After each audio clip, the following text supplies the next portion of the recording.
Bingo! FGS. OP!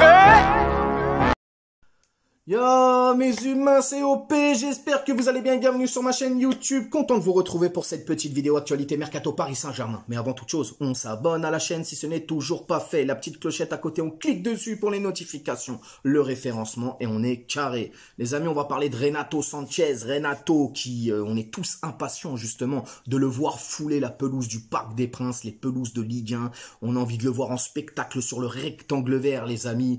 Mais qui dit maillot du Paris Saint-Germain dit forcément numéro les gars. Eh oui, il faut un numéro, tu peux pas jouer sans numéro. Et son nouveau numéro, on le sait officiellement aujourd'hui. Il portera le numéro 18, un numéro qu'il connaît très bien les gars. Oui, parce que quand il a signé au LOSC, il portait le même numéro, le numéro 18, qui est d'ailleurs le numéro des pompiers, donc tu te doutes bien, hein, quand il y aura le feu dans le milieu, tu fais rentrer Renato, il te sort la lance, il t'éteint tout le monde, frère. L'extincteur, tout ce que tu veux. Nos amis les pompiers, à qui on pense très fort aussi, hein, qui font un boulot incroyable au quotidien. C'est nos héros au quotidien, les gars, il faut le dire. Et aussi, surtout, dans les feux de forêt en ce moment. Donc voilà, ils charbonnent et sans eux, c'est très compliqué. Gros bisous à nos amis les pompiers. Ah. Bref, on va parler de Thilo Kehrer. Donc là, on passe quand même à un autre registre. Thilo Kehrer. Donc Thilo Kehrer devrait partir normalement. En tout cas, il est sur la sellette. Lui, il est presque sûr qu'il s'en va. Je l'espère en tout cas. Nous savons qu'il y a quand même deux clubs qui sont sur lui, deux clubs concrets, le FC Séville et West Ham. West Ham a vraiment une longueur d'avance sur le FC Séville puisqu'ils ont fait deux propositions de contrat. West Ham a fait deux propositions au Paris Saint-Germain. Les deux propositions plaisent énormément au PSG et à Campos. Sauf que le joueur, j'ai l'impression qu'il nous prend littéralement pour des cons. Et il fait un peu traîner les choses. Donc déjà, il devait s'envoler pour le FC Séville, tout était bouclé, machin. Au dernier moment, monsieur, il veut le même salaire qu'au PSG alors qu'il s'était mis d'accord et tout. Bon, ok, d'accord, tu fais le con une fois. Et là, bah, il fait pareil, il fait traîner les choses. Monsieur, oui, mais je sais pas, machin. Le Paris Saint-Germain, West Ham sont plutôt d'accord, comme je le disais, sur les contrats qui ont été proposés. Mais le joueur fait traîner les choses et voilà, faut qu'il se mette d'accord avec West Ham. Mon coco, tu ne joueras plus, c'est terminé, le Paris Saint-Germain pour toi.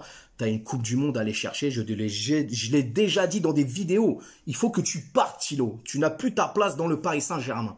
Donc voilà, point barre. Maintenant, on va parler, les gars, de Mauro Icardi, le chef du gang des indésirables. C'est lui le patron, frère. Alors, Icardi, qu'est-ce qu'on peut dire sur lui, les gars? Alors déjà, Monza, hein, le club de Monza, s'est un peu retiré de l'affaire. Il n'y a vraiment personne qui se bouscule au portillon pour ce joueur. On va se le coltiner, mais bon, on a une solution. On a une solution, les gars. Paraît-il que certains indésirables, dont Mauro Icardi, pourraient aller rejoindre le club de Paris Saint-Germain 2, qui est géré par une assos ou je sais pas quoi, en National 3. Donc, il va passer de la Serie A, de la Ligue 1 à la National 3, les amis. De toute façon, les gars, Mauro Icardi n'est plus un joueur de foot. Hein. Il s'est reconverti un peu dans la télé-réalité. On va pas se mentir. C'est plutôt telenovela, hein, Mauro et Wenda. Donc voilà, les gars. Mauro Icardi, malheureusement, je pense qu'on va se le coltiner. Il jouera plus avec la première, en tout cas. Il est mis dans le loft. Et ça fait plaisir à entendre. Sinon, les gars, on va parler du dossier Skriniar. Ah oui, parce que là, on va faire un petit peu le tour d'horizon, comme le titre de cette miniature, de cette vidéo. Skriniar, les gars, on est plus proche.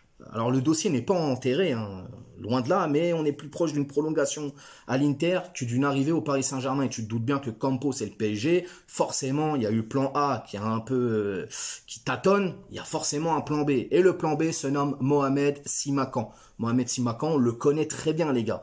Il jouait à Strasbourg. Hein, c'est un jeune joueur, jeune défenseur, physique, dur sur l'homme. Il va au contact, une belle vision de jeu, une bonne relance. Il met la tête. Il est grand, il est costaud, bon bref, c'est un beau bébé. Et d'ailleurs, il était à Strasbourg, il a été transféré au RB Leipzig. Et au RB Leipzig, on l'a aussi joué quand on était en Ligue des Champions. Donc voilà, c'est un joueur qu'on connaît très bien. Il est estimé à peu près à 40 millions d'euros, si je dis pas de bêtises. Le PSG, lui, pourrait peut-être inclure un joueur ou deux dans la transaction. Ça, c'est des discussions entre les deux clubs, tu m'as bien compris. Mais Mohamed Simakan, pourquoi pas, sincèrement. En cas d'échec dans le dossier Skriniar, je prends directement. Les gars, nous allons parler maintenant de deux Titi. Ah, deux Titi, l'un qui va nous quitter, qui est aujourd'hui à Rennes. On va parler de Kalimundo. Mais avant ça, on va parler de Dina Ebimbe. Eric Junior, Dina Ebimbe. Donc c'est un Titi qu'on affectionne particulièrement. Il a joué un petit peu avec la pro.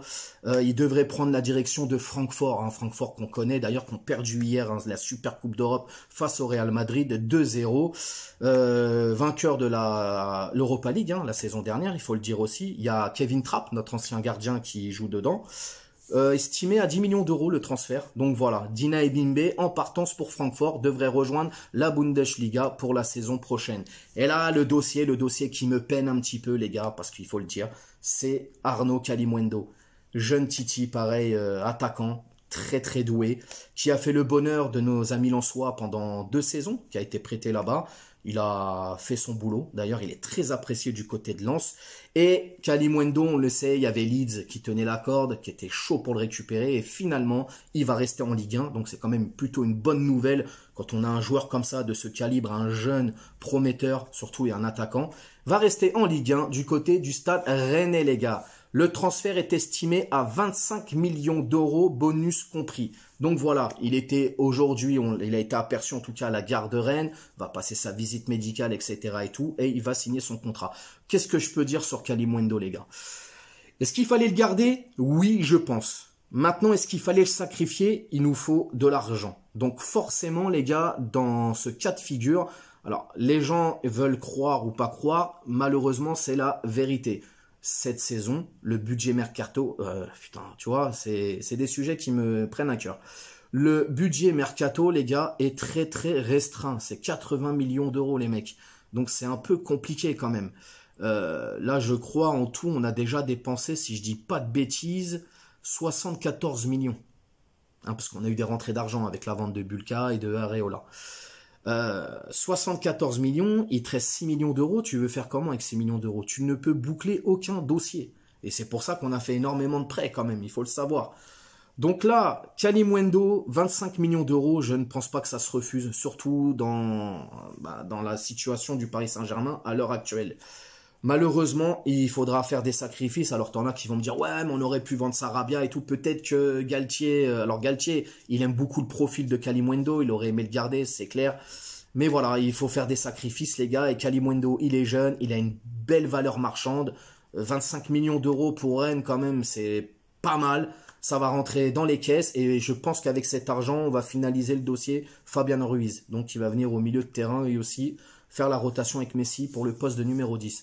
Donc voilà, Arnaud Kalimuendo qui va dire ses adieux au Paris Saint-Germain. C'est triste, c'est comme ça. Moi, j'aimais beaucoup ce joueur, mais bon, malheureusement, je pense que c'est bouché pour lui sur le flanc de l'attaque.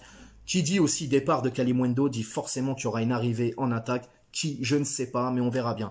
Donc voilà, c'était un peu le tour d'horizon, les amis, aujourd'hui. Dites-moi vraiment ce que vous en pensez de tous les dossiers qu'on a traités dans cette vidéo. J'attends avec impatience vos commentaires. N'hésitez pas à vous abonner, partager. Les gars, les pouces bleus, les likes. On s'attrape aussi sur Instagram tous les soirs. Je vous mets le lien ici en bas. Vous me rejoignez, on se fait des petits lives, etc. et tout. Et puis je vous dis à demain, cette fois-ci, pour l'avant-match contre Montpellier. Ciao!